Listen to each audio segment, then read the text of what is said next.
Here we go. Good day, sunshines. Welcome to Boston Duck Tours. How you guys doing today? Good. Good is good. I like good. All right.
here we go. 3, 2, 1.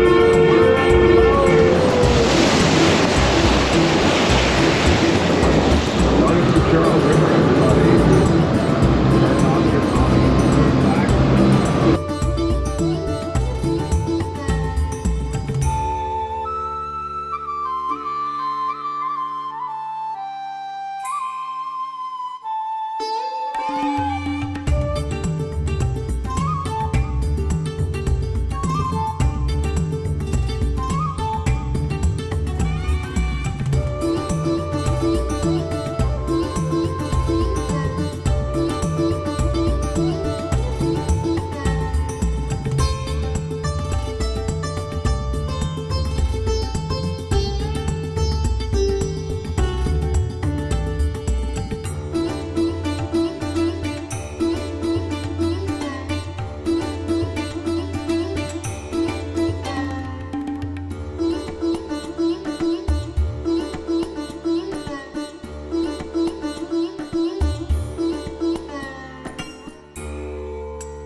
Right there.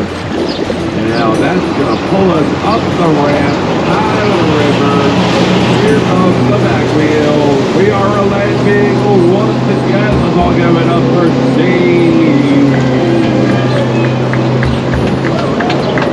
Alright, let's quack at these guys. I am the Walrus. Our original ducks were World War II ducks, but these are all replicas. Duck is spelled D-U-K-W. D-U-K-W is a code from General Motors who put these vehicles together back during World War II. D stands for 1942. That's the year these vehicles were created. 1942. That was the 4th year of World War II. D is the 4th letter of the English alphabet. If these vehicles were created a year later, they would be EUKWs, and this would be an E-Young-Tour. It would be very goofy. If they were made 2 years later,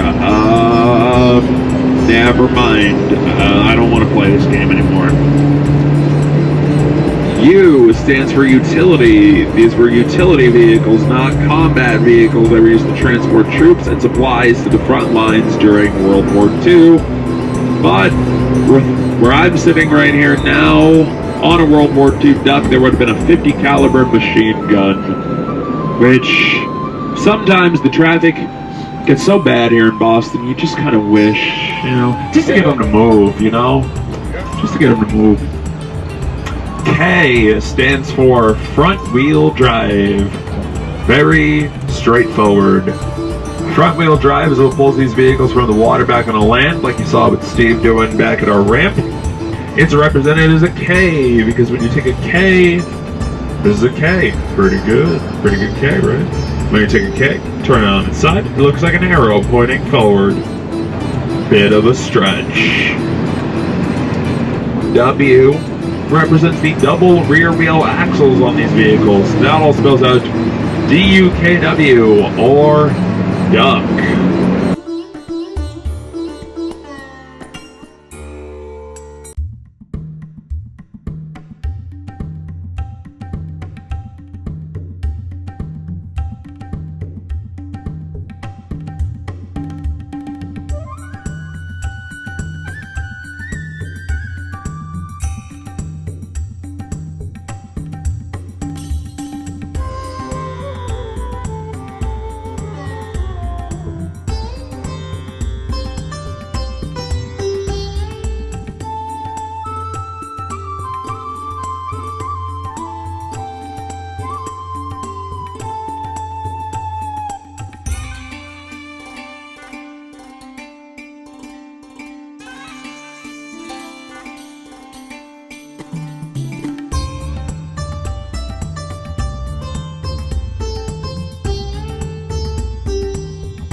This one, when you stop, there's no park. You can't put it in park, so you'll end up kind of dithering back and forth a little bit, like if we're waiting. Yeah, exactly.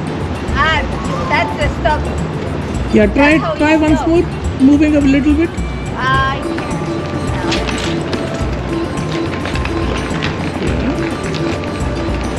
Hello.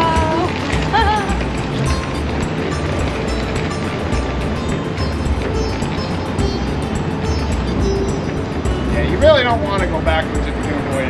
If you get yourself going backwards, just lean forward a little bit. Okay, now if I want to get out, how? Alright, so I'll always be there to help you on and off. That's the hardest part for most people. But if you want to get off without my assistance, you want to put one hand here, put the other hand on top of it, and then just step back very quickly. No, I said put one hand here, put one hand there. See, what happens with that is you move the thing on yourself. So now you just step back. But I'm always there to help you. So if I'm holding this, you can keep mine right. Yeah, so I wait for you? No. You get comfortable. I want you to ride a little bit. I can keep my camera in this pouch. Yeah.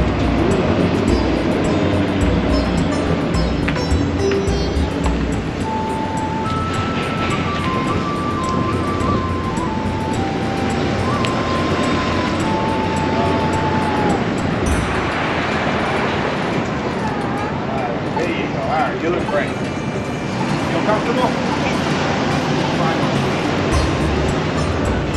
Okay, Samir, you're up, kid.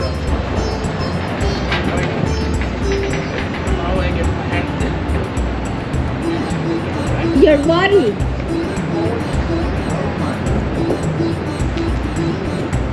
Your body has to go like The real trick is not to think about it at all. Whichever way you want. Turn right in place.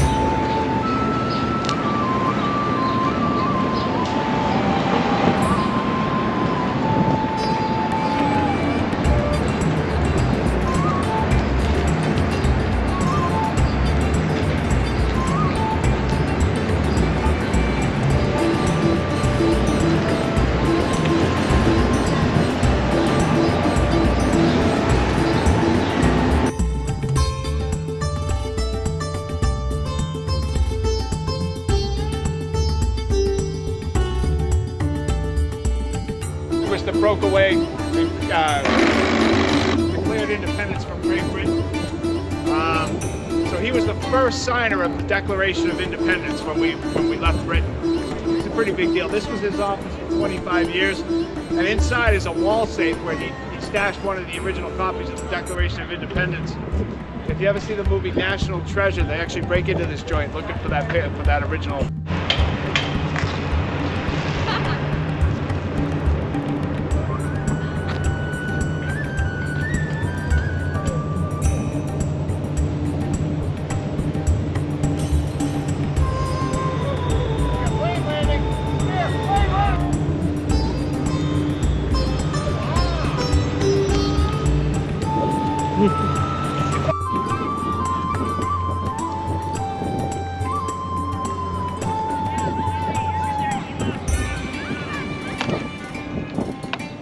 Having a little too much fun on that thing, Monica.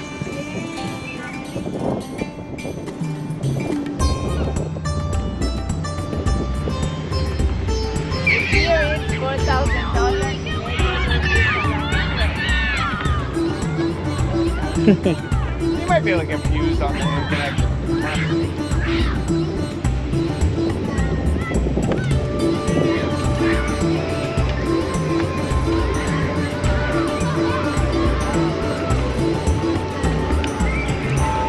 Obelisks there, if you can tell, those are replicas of the Bunker Hill Monument over there. And the supporter wires, they come down there meant to replicate the mass of the U.S. Constitution.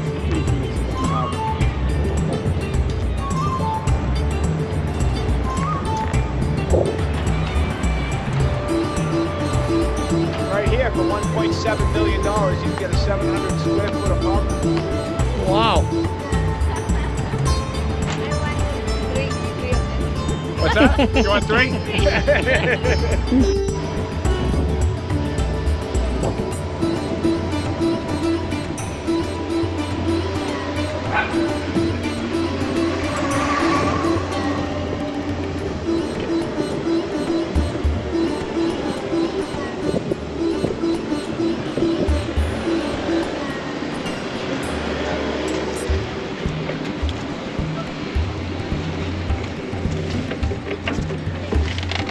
Yeah, this is what we call the new State House here, guys. It's been here since 1798. We still insist on calling it the new State House.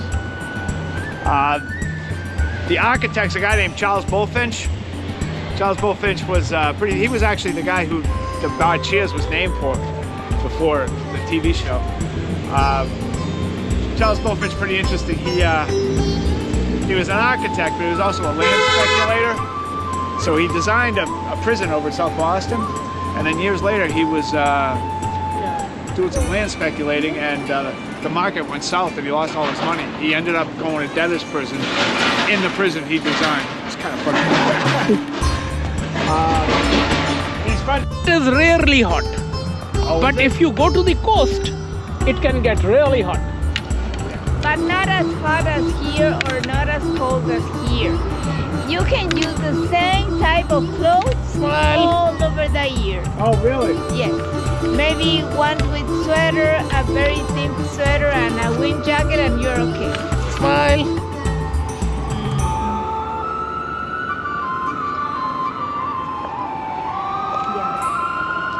We don't need. Was right here for a couple hundred years. People like John Hancock and Samuel Adams, if you've never heard of him, went there. Benjamin Franklin, I'm sure you've heard of him. He went there. Yeah. So basically what happened was the British had all this leftover tea they wanted to get rid of, the East India Company. And they decided they would sell it at a very cheap price to the colony, and the colonists would love it because it would be cheaper than anything else they've been buying. This was the British thinking. But they insisted that they wanted to show the colonists they could still tax it. So they put this tiny tax, like it was so small that the average colonist would have to drink a pound of tea a day for a year to pay like $3 worth of taxes. It was very small, but it was just, they wanted to make sure that the colonists understood that they had the right to tax them. And the colonists said, no, we're not doing it, dude. We're not going to eat. So they sent the ships over here, and the colonists said, we want those ships out of here. And the laws at the time said basically that the tax couldn't be imposed if they were still on the ship. But that was good for 20 days. On the 21st day, the government, the military was going to come and unload the tea. They were going to have to pay for that tax. And so this was day 20. They said, well, they're not sending it back. So they went down and they ripped it and threw it into the water and basically said, yeah, That's what you can do with your teeth.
Come in the front. Mama, dear. No? No.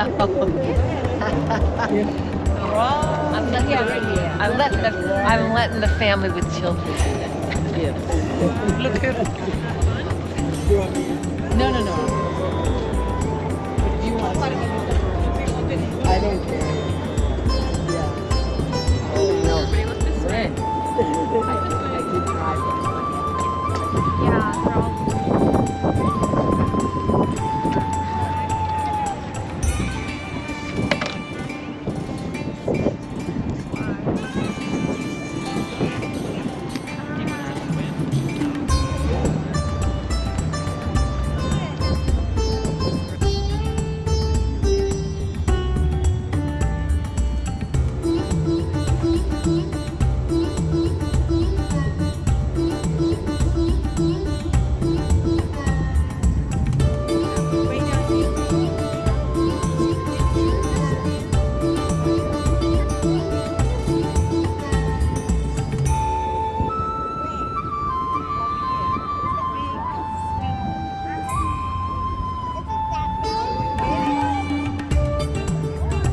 Yes.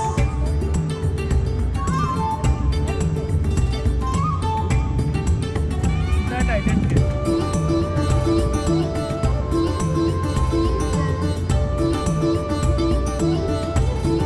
They can go very fast when they want to.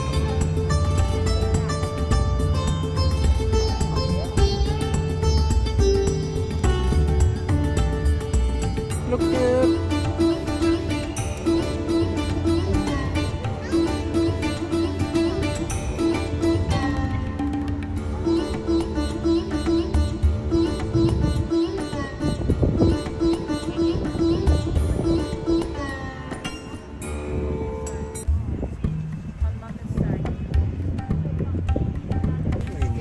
I am nesting. She's got eggs. Yeah.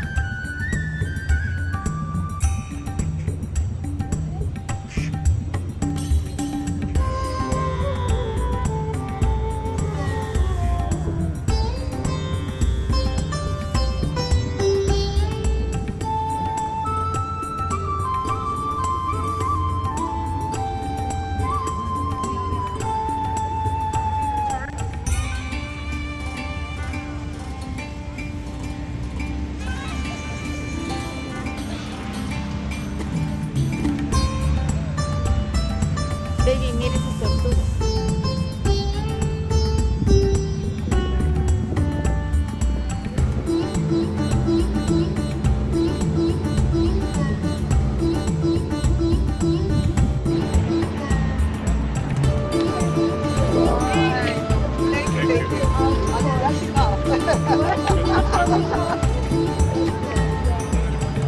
They've got tulips of every color. Yo quiero una foto con esta. Siéntate. Mira la mezcla de rosado. Yeah, okay.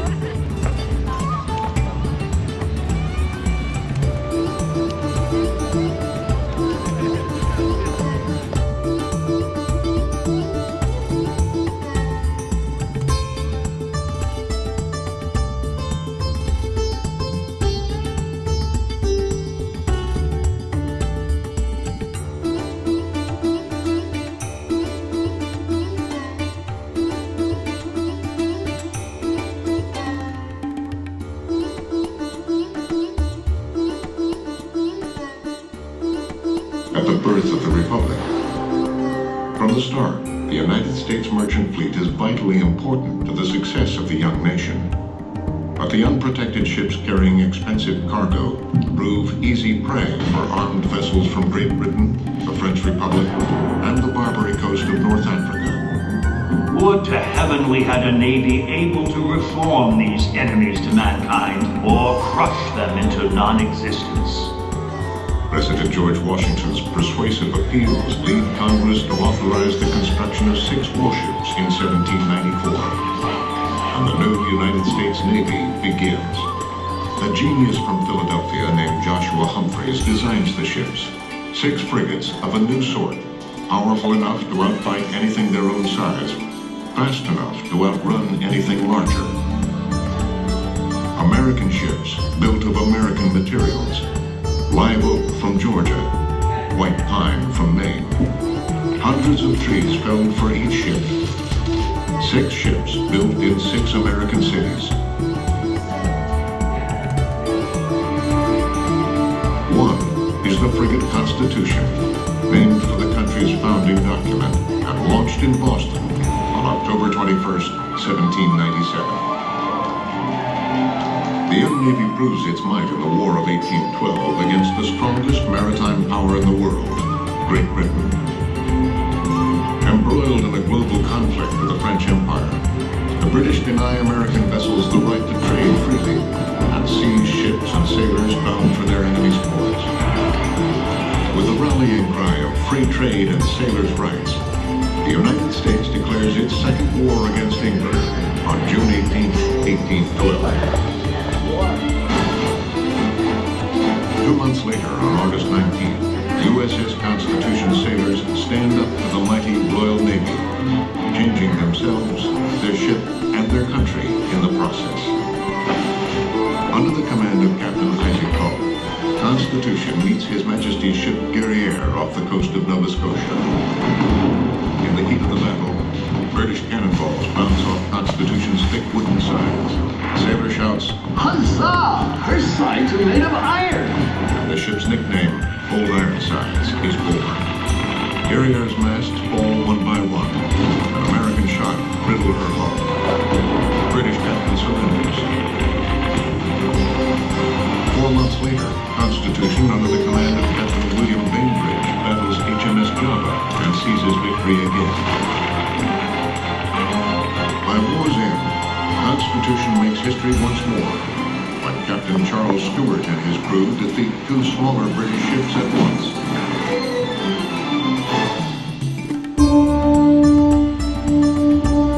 Constitution's decisive and unprecedented victories mark the emergence of a new power on the world's seas. The war gives Americans a newfound confidence.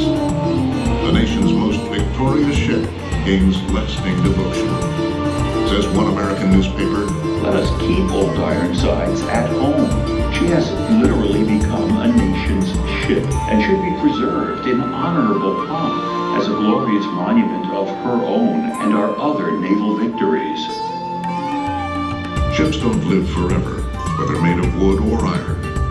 In 1830, there's talk of breaking Constitution up. Such a national object of interest, so endeared to our national pride as Old Ironsides is, should never by any act of government cease to belong to the Navy, so long as our country is to be found upon the map of nations. Struck by these words, a young Harvard medical student named Oliver Wendell Holmes pens a poem in defense of Old Ironsides. Oh, better that her shattered hull should sink beneath the waves, her thunder shook the His verses, widely published, her grave, spark a public outcry, her holy flag, and the Navy saves the beloved ship. give her to the god of storms, the lightning and the As Constitution's usefulness as a warship declines, her role as a symbol expands, and her career continues. She sails for nearly a century on a diplomatic mission around the world, leading the African squadron in the fight against slavery, serving as a school ship for midshipmen at the Naval Academy, and transporting American exhibits to the Paris Exposition. But the memory of Constitution's former glory eventually fades, and by 1925, her survival is in jeopardy once more. Her strong wooden sides riddled with rot, the ship is sinking at her berth. But this won't be the end. Children rallied to save Old Ironsides. They answer the call by donating their pennies to rescue the ailing ship. Citizens of all ages lend their support, and Old Ironsides is made new again. The Navy sends Constitution on a 3-year tour of the American coast as a token of thanks to the thousands who supported her rebirth. Over her career, Constitution's flag was nearly lowered several times, but citizens of this country refused to let her sink and decay into oblivion. Today, the future of Old Ironsides is bright, thanks to all who care about the ship. The Navy sailors who serve as her crew, the Navy's skilled craftspeople who restore her, the National Park Service who preserve and interpret the Navy yard she calls home, the museum who brings her stories to light, and especially you here today. With your support, Constitution sails again, the nation's ship of state, preserved as a living symbol of a Navy and a nation and an idea.